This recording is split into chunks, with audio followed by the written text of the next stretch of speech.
तुम्ही विश्वनाथ दीन रंक मी अनाथ, कृपा कराल ते थोडी, पाया पडिलो बराळी.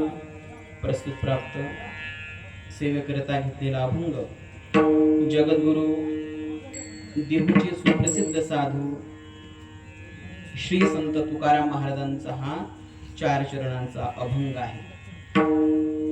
या अभंगामधून जगद्गुरु तुकोबराया भगवान विश्वनाथाकडे प्रार्थना करत आहे. विठ्ठल विठ्ठल.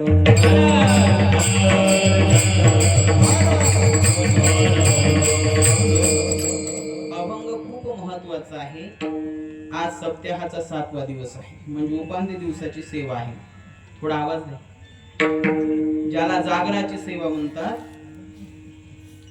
अभंगाचा भाव असा आहे की जगद्गुरु तुकोबराया भगवान विश्वनाथाकडे प्रार्थना करत आहेत, पत्र देत आहेत. म्हणतायत तुम्ही विश्वनाथ, देवा तुम्ही विश्वाचे नाथ आहात. विश्वनाथाच्या बाबतीत बोलणं झालं की तुम्ही विश्वनाथ आहात. सांसारिक जीवानं भगवंताकडे कसं जावं आणि गेल्यानंतर आपण त्या ठिकाणी भगवंताच्या पुढे प्रस्तुत कसं व्हावं हे संत शिकवतात. सांसारिक लोक जेव्हा भगवंताच्याकडे जातात तेव्हा संसारातल्या गोष्टी मागतात, पण संत आपल्याला शिकवतात नेमकं आपण देवाच्या दरबारामध्ये जात असताना कसं जावं, गेल्यानंतर भगवंतासोबत काय चर्चा करावी, म्हणजे संवाद कसा साधावा किंवा भगवंताकडे काय मागणं मागावं, कसं मागावं हे संत शिकवतात. ऐका. तुम्ही विश्वनाथ आणि मी कसं आहे दीन, मी दीन आहे. पुन्हा रंक, पुन्हा अनाथ. स्वतःला कमतरता म्हणजे कमीपणा. तिथं कॉलर टाईट करून देवाच्या पुढे उभे राहत नाही.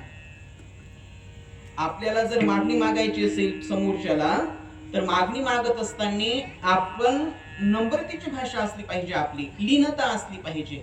जगद्गुरु तुकोबराया आपल्याला सांगताय दीन रंक मी अनाथ, म्हणून कृपा कराल ते थोडी, पाया पडिलो बराडी. माझ्यावर तुम्ही कृपा करा. कशा करता? पाया पडिलो बराडी, तुमच्या पायाला मी तुम्हाला शरण आलो आणि मी बराडी आहे. वराडी नाही, बराडी. बराडी म्हणजे भुकेला आहे. कशासाठी? तुमच्या कृपेची भूक लागलेली आहे, म्हणून कृपा कराल ते थोडी, पाया पडिलो बराडी. मग देत असताना तुम्हाला असं वाटू नये की समोरच्याने मला जे मागितलं मी याला द्यावं की ना द्यावं. नाही. काय उणी तुम्हापाशी, तुमच्याजवळ काय कमी आहे? काय उणी तुम्हापाशी, मी तो अल्पची संतोषी. देवा तुमच्याजवळ काही कमी नाही आणि माझी स्थिती अशी आहे की मी तो अल्पची संतोषी. मी अल्प आहे. कशामुळे अल्प आहे? हा जीव आहे. जीव असल्या कारणानं तो अल्प आहे. पूर्ण असणारा भगवान परमात्मा आहे. आपण अंशावना देवाचे. ममैवांशो जीव लोके जीवभूत सनातन. म्हणून मी तो अल्पची संतोषी, म्हणून मला कृपेचं दान द्या. तुका म्हणे देवा, शेवटच्या चरणामध्ये म्हणतात तुका म्हणे देवा काही भातुके पाठवा. म्हणून कृपा करा देवा, प्रेमाचं